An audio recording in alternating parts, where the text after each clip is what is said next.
రాజకీయ పార్టీలకు వ్యాపారవేత్తలు ఈ డొనేషన్లు ఇవ్వడం అనేది సహజం. అయితే ఏ రాజకీయ పార్టీకి ఎంత డొనేషన్ ఇచ్చారో అన్న అంశాలని ఏడీఆర్ సంస్థ, ఎన్నికల పర్యవేక్షణ సంస్థ ఏదైతే ఉందో, association for democratic reforms ADR ఒక జాబితా రిలీజ్ చేసింది. దేశవ్యాప్తంగా ఏ రాజకీయ పార్టీకి ఎంత డొనేషన్ వచ్చిందని. అయితే మనం రెండు తెలుగు రాష్ట్రాల్లో ఉన్న రాజకీయ పార్టీలు ఉన్నాయి, వాళ్లకు ఎంత డొనేషన్ వచ్చింది అన్న జాబితా కూడా అందులో ఉంది. ఆ వివరాలు మీకు చెప్తాను. చెప్పే ముందు మీకు ఒక విషయం చెప్తాను. 2018 నుంచి 2024 వరకు అన్ని రాజకీయ పార్టీలకు ఎలక్టోరల్ బాండ్ల ద్వారా ఈ డొనేషన్స్ వచ్చేవి. అయితే 2024లో సుప్రీంకోర్టు రద్దు చేసింది.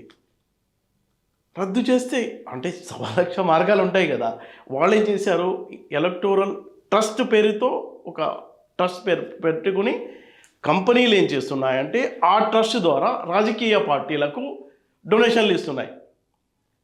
92% డొనేషన్లన్నీ ఇలా ఆ ఎలక్టోరల్ ట్రస్ట్ ద్వారానే రాజకీయ పార్టీలకు ట్రాన్స్ఫర్ అయ్యింది.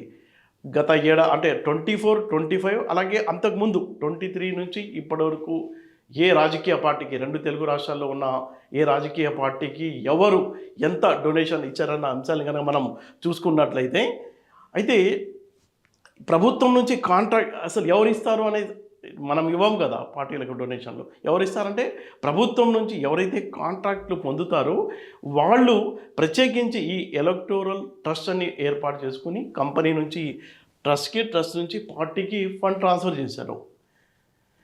తెలంగాణలో కనుక చూసుకున్నట్లయితే 24, 25 ఈ ఏడాదికి సంబంధించిన data association for democratic reforms ADR విడుదల చేసిన దాని ప్రకారం చూసుకున్నట్లయితే బీఆర్ఎస్ పార్టీకి 358.2 కోట్లు వివిధ మార్గాల ద్వారా, అంటే ఎలక్టోరల్ ట్రస్ట్ ద్వారా మ్యాక్సిమం వచ్చింది 92%. అంటే 23 నుంచి కనుక చూసుకున్నట్లయితే తెలంగాణలో, అంటే ఇండియాలోనే టాప్ రీజనల్ పార్టీకి ఇంత డొనేషన్ వచ్చిందని ఈ నివేదిక చెప్తుంది. ఎంత అంటే 685 కోట్ల రూపాయలు వచ్చాయి బీఆర్ఎస్ పార్టీకి. తెలంగాణ లోకల్ పార్టీ ఇక్కడ పోటీ లేదు కాబట్టి అన్నీ ఎవరు ఇస్తున్నారు, రియల్ ఎస్టేట్ రంగంలో ఉన్న కంపెనీలు ఇస్తున్నాయి, ఫార్మా రంగంలో ఉన్న కంపెనీలు ఇస్తున్నాయి, ఇన్ఫ్రాస్ట్రక్చర్కి సంబంధించిన కంపెనీలు నేరుగా బీఆర్ఎస్కు జమ చేసింది. 2023 నుంచి ఇప్పటి వరకు 685 కోట్ల నిధులు వచ్చాయి. ఇండియాలోనే టాప్ పోస్ట్లో ఉంది తెలంగాణ. ఇక ఏపీ కనుక మనం చూసుకున్నట్లయితే తెలుగుదేశం పార్టీకి 24, 25 అంటే గత ఏడాది వచ్చిన డొనేషన్లు 83 కోట్ల రూపాయలు. అయితే 23 నుంచి కనుక మనం చూసుకున్నట్లయితే 285 కోట్ల రూపాయలు వచ్చాయి. వైసీపీకి లాస్ట్ ఏడాది 52 కోట్లు వస్తే 23 నుంచి చూసుకున్నట్లయితే 191 కోట్ల రూపాయలు వచ్చాయి. జనసేనకు ఒక 5 కోట్ల రూపాయలు ఇచ్చాయి, అవి ఒక వ్యక్తి ఇచ్చారట. అయితే ఇప్పుడు తెలంగాణలో బీఆర్ఎస్ పార్టీ, అలాగే ఏపీలో ఉన్న టీడీపీ, వైసీపీ కనుక మనం కంపేర్ చేసుకున్నట్లయితే డొనేషన్లు ఇచ్చేది ఎవరు, ఇక్కడ ఉన్న రియల్ ఎస్టేట్, ఫార్మా, ఇన్ఫ్రాస్ట్రక్చర్ రంగంలో ఉన్న కంపెనీలే. ఆ కంపెనీలు తెలంగాణకు వచ్చేసరికి బీఆర్ఎస్కి గంపగుత్తుగా ఇస్తున్నాయి. ఆంధ్రాకు వచ్చేసరికి ఇవే కంపెనీలు అక్కడ పోటీ ఉంది టీడీపీకి, వైసీపీకి మధ్య. వాళ్ళిద్దరి మధ్య పంపకాలు అయినాయి. ఎంత అయిందంటే 285 కోట్లు, 85 కోట్లు టీడీపీకి వెళ్తే 191 కోట్లు వైసీపీకి వెళ్ళాయి. ఇచ్చింది ఎవరు, హెటిరో ఫార్మా కంపెనీ, అలాగే మెగా ఇంజనీరింగ్, అరబిందో ఫార్మా, రామ్కి, రాజ్ పుష్ప. నేను చెప్తున్న వివరాలు కాదు, ఏడీఆర్ తన సైట్లో ఈ వివరాలని రిలీజ్ చేసింది. అయితే దేశవ్యాప్తంగా కనుక మనం చూసుకున్నట్లయితే, నేను చెప్పాను కదా ఇందాక, అంతకుముందు ఎలక్టోరల్ బాండ్స్ ఉండేవి, ఆ తర్వాత మార్చేసుకున్నారు వాళ్ళు. ఎవరైతే లబ్ధి పొందుతున్నారో ప్రభుత్వాల నుంచి, వాళ్ళు ఏం చేసుకున్నారు, ఎలక్టోరల్ ట్రస్ట్ అని పెట్టుకుని కంపెనీ నుంచి ట్రస్ట్కి, ట్రస్ట్ నుంచి పార్టీలకి.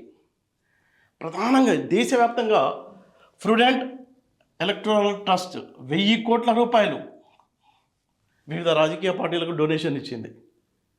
అంటే ఈ ట్రస్ట్లు ఇండియాలో ఉన్న రాజకీయ పార్టీలకు ఎంత డబ్బు ఇచ్చాయి తెలుసా, 7,000 కోట్ల రూపాయలు డొనేషన్ ఇచ్చాయి. అందులో మేజర్ పోర్షన్ 85% బీజేపీకి వెళ్ళిపోయింది. గత ఏడాది అంటే 24-25 కనుక మనం చూసుకున్నట్లయితే భారతీయ జనతా పార్టీకి ఏడీఆర్ రిపోర్ట్ ప్రకారం 2181 కోట్ల రూపాయల డొనేషన్లు వెళ్తే కాంగ్రెస్ పార్టీకి 216 కోట్లు వచ్చాయి. అంటే టోటల్గా భారతీయ జనతా పార్టీకి వివిధ చోట్ల నుంచి వచ్చిన డొనేషన్లు చూసుకున్నట్లయితే బీజేపీకి 6,000 కోట్లు, కాంగ్రెస్ పార్టీకి 522 కోట్ల రూపాయలు డొనేషన్లు వచ్చాయి.